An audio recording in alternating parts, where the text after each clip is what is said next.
اس مقام تک پہنچنے کے لیے قائدین مجلس کو بہت قربانیاں دینی پڑی۔ سعودین اویسی ایم پی اور صدر مجلس نے آج دارالسلام میں کل ہند مجلس اتحاد المسلمین کے احیا کے 63 سال کی تکمیل کے موقع پر منعقدہ جشن تقاریب سے خطاب کر رہے تھے۔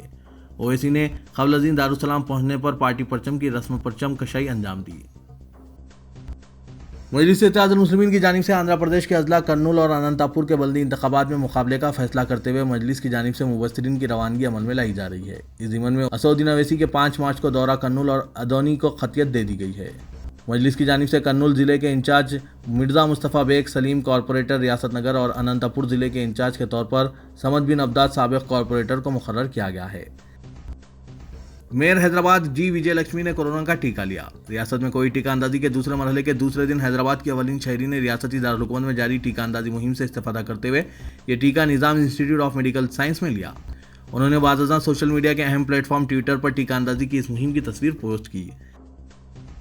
شہر حیدرآباد میں برسات کے بعد پیدا ہوئے حالات سے شہریوں کو راحت فراہم کرنے کے اقدامات پر عہدیداروں نے بالآخر اپنی توجہ مرکوز کی ہے۔ ریاستی وزیر کے ٹی آر کے احکامات کے بعد جامع حکمت عملی تیار کی جا رہی ہے۔ گزشتہ سال برسات کے بعد پیش آئے حالات نے شہریوں کو پریشانی میں ڈال دیا تھا۔ برساتی پانی کے بہاؤ کے لیے مؤثر انتظامات کا نہ ہونا اس کا اصل سبب تصور کیا جا رہا ہے۔ برساتی پانی کے آسان بہاؤ کے لیے ضروری اقدامات پر سفارش تیار کی جا رہی ہے۔ نالوں کی کشادگی کے لیے اقدامات کا آغاز کر دیا گیا ہے، جس کے تحت سیلاب جیسے حالات سے نجات کا راستہ نکالا جائے گا۔ بلدیہ اس بڑے اقدام کے لیے زون کی سطح پر عہدیداروں نے سفارشات کو تیار کر لیا ہے اور ان سفارشات کے اخراجات 1 کروڑ سے زائد کے ہیں۔ بڑی تخمینی لاگت سے اقدامات کم عرصے میں مکمل نہ ہونے کی وجہ سے اولین اوقات میں حساس علاقوں کو اہمیت دینے کا فیصلہ کیا گیا ہے اور جنگی خطوط پر اقدامات کا فیصلہ کیا گیا ہے۔ ایس این ڈی پی نے گزشتہ ہفتے ایک اعلیٰ سطحی اجلاس طلب کیا اور اس میں جائزہ لیا گیا کہ کم وقت میں زیادہ مسائل کی یکسوئی کے لیے منصوبہ بندی کی جائے اور ایسی سفارش کو اہمیت دی جائے گی جس سے زیادہ علاقوں سے مسائل حل ہو سکیں گے۔ صدر تلنگانہ بی جے پی و رکن پارلیمنٹ کریم نگر بنڈی سنجے کمار نے کہا کہ ریاستی حکومت کی نااہلی کی وجہ سے information technology investment region project پر عمل نہیں کیا جا سکا۔ آج میڈیا سے بات کرتے ہوئے انہوں نے کہا کہ ریاستی حکومت کی جانب سے ہر دوسرے دن مرکزی حکومت کے نام مکتوب تحریر کرتے ہوئے اپنی غلطیوں کی پردہ پوشی کی کوشش کی جا رہی ہے۔ بنڈی سنجے نے کہا کہ ITIR پروجیکٹ کا اصل مقصد حیدرآباد کے اطراف و اکناف میں IT ہارڈ ویئر اور ESDM صنعتوں کا قیام عمل میں لانا تھا۔ ریاستی حکومت پر کئی امور اور شعبوں میں ناکام ہو جانے کا الزام لگاتے ہوئے بنڈی سنجے کمار نے کہا کہ MMTS اور میٹرو ریل خدمات کو فلک نما تا راجیو گاندھی انٹرنیشنل ایئرپورٹ توسیع دینے میں حکومت ناکام رہی ہے۔